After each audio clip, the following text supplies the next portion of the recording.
Hi, I'm Nagwa. And I'm Nancy. We're here at Olympic School Garden. And it's been a while since we've seen you. So we thought we'd show you around.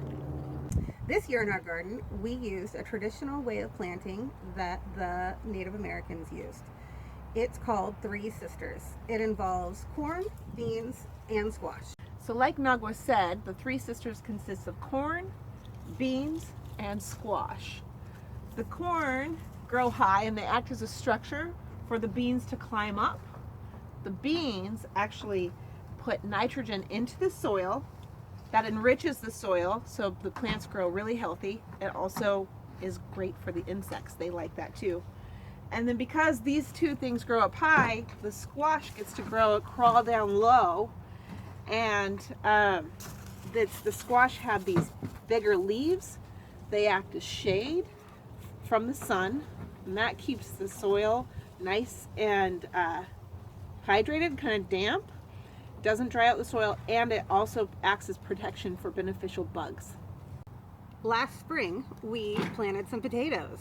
The great thing about potatoes is you plant one and you get so many back. Look at all these potatoes. Oh my goodness. You just keep digging and digging, and there's so many. These are some very special potatoes. They have been grown for centuries by a tribe of indigenous folks living in the upper northwest corner of modern-day Washington, in an area called Nia Bay. We purchased seed potatoes from Slow Food Seattle, who have been working with members of the Makah tribe for some time to ensure that the Makah ozettes continue to be available for growing and eating many years into the future.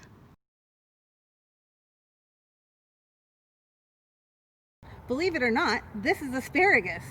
One of the great things about asparagus is that it's the first thing in the early spring that we can harvest. And this is what it looks like in the fall when it goes to seed. Not only is it cool looking, but it's super fun. It's a great place to hide. Nancy, how do you eat garlic? Do you just eat it like an apple? Well, I mean, you could, but it probably wouldn't taste very good, and you would have really bad breath. So let me show you.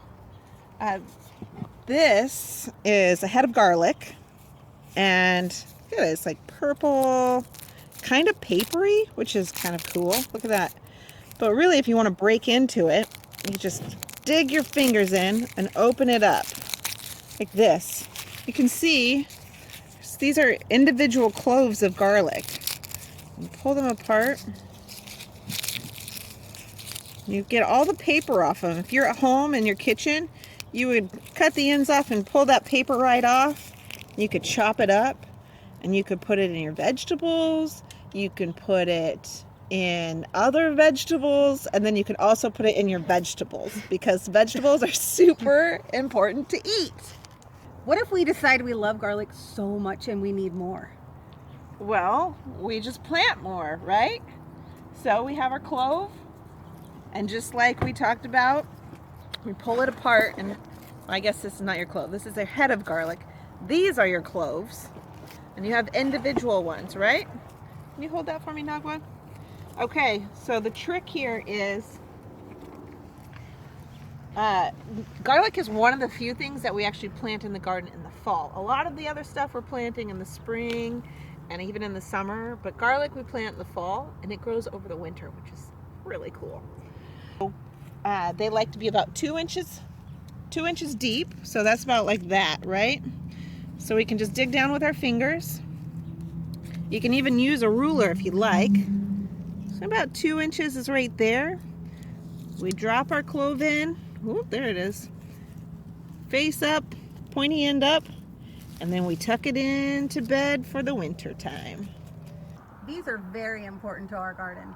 That's why we plant all these colorful flowers.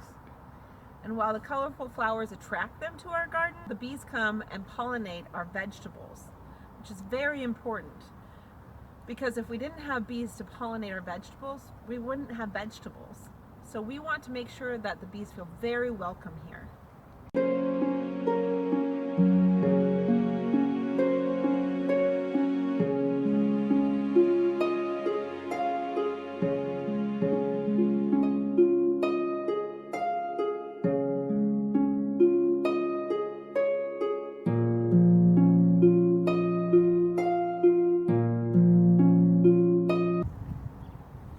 one last thing we want to show you in your garden are the scarlet runner beans.